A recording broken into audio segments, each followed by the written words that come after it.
అందరికి ఇచ్చిన దీవెన ఇల్లు చేసేను చల్లన నీ వెన్నెల చూపుల పాలన సెలయేరులా అడవి పొలిమేరలా ఉరికి ప్రవహించే ఓయమ్మ నీ ప్రేమయే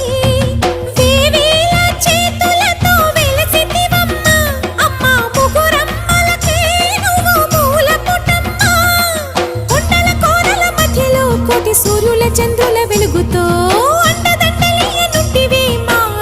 చెల్లెమ్మ బంగారు తల్లి వేవేల జేజేలి